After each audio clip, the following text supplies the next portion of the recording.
Everyone in crypto talks about market cap, like it tells you everything that you need to know about a digital asset. But what if I told you that market cap is actually one of the worst ways to measure real strength of a digital asset? Over the last year, I've been working on a white paper for something I call the liquidity index. Liquidity index is an equation designed to measure the true utility and stability of a digital asset, not just the price, but the real mechanics of liquidity. Because real liquidity isn't just one variable, it's a system, and it requires 6 different components. It's the depth of a market, the continuity of liquidity in a market, the cost of moving that capital or the slippage, the available supply, the speed at which it can actually settle, and the access you actually have to be able to use that digital asset. When you start measuring these 6 components together, something fascinating appears. The assets that will power the next financial system can't just be volatile speculation. They actually require a high, stable price in order to function at a global scale. So in this video, I'm going to make it simple for you to understand each piece behind the equation, and at the end of it, you can comment liquidity index below, and it'll get you a free version of the white paper.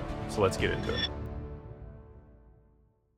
So the first piece of this is really kind of supply and demand. There's 2 components to available supply. There's a piece that is like the total amount of the token, and there's also what's available to be traded. So think about Pokemon cards as an example. Imagine there's somebody that holds, 100 of these rare Charizards. There's actually a guy that has this, right? And it drives the price of those Charizards up because there's a concentration of supply. He wants them and other people want them, and because of that, he can kind of drive price in a market. So if there's only 100 that were ever printed, just pretend with me for a second, and no more coming ever, which again, there's a finite supply of the original Charizards. Now, imagine that the collector walks up and somebody else wants to buy 50 of those in one shot. That's half the global supply of these Charizards, gone with one person's collection. So what happens to the price of the remaining 50 Charizards if somebody buys 50 from the guy that has the 100? The cards haven't changed, it's the same card, but because now there's fewer of them that are available on the market to be sold, the same number of collectors still want them, there's scarcity, and that drives the price up. That's the first piece of what's happening with XRP and these payment networks.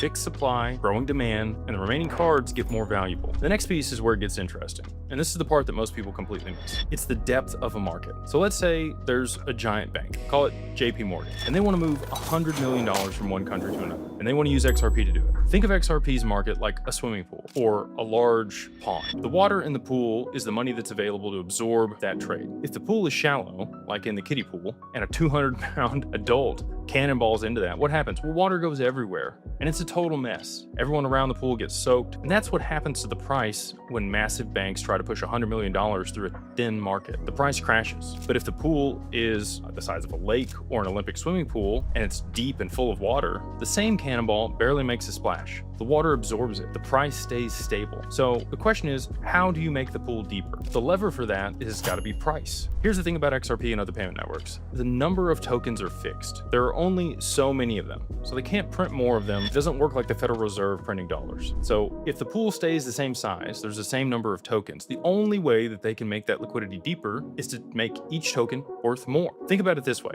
If XRP is worth $1 each, and you need to move $100 million to the network, you need 100 million tokens sitting in the pool ready to be able to absorb that trade. That's a lot. But as the pool gets larger, and let's say XRP is worth $100 each, you only need 1 million tokens to absorb the same $100 million trade. Same number of dollars moving, way less stress on the pool. Price is able to stay more stable. So same supply of tokens, higher price for each token, deeper liquidity. The banks will actually start using it when that's the case. And that's not speculation, that's arithmetic. The price has to be higher for these networks to do what they're designed to do. So let's talk about slippage. When that guy jumps in the pool, and it's a thin market and water goes everywhere, that's similar to the slippage. Slippage means you try to buy or sell something at one price, but you end up getting the worst price because your order is too big for the market to handle cleanly. Here's the best way to picture it. Imagine a garage sale. A guy has, call it 100 vinyl records, and he's got them priced all at $1. Well, you start coming over and you start grabbing them, right? First couple he sells for $1, but as he sees that you have more demand and more interest, he starts raising the price on you because he knows you're willing to pay it. You went in expecting to pay $100 for all those records, but now you ended up spending like $250 and you didn't even get all the records. That's called slippage. Your big order moves the price against what you want. So for big banks, slippage is a major problem. Right now, if banks tried to push $100 million through XRP, they would lose somewhere around 10% just because of slippage. That's $10 million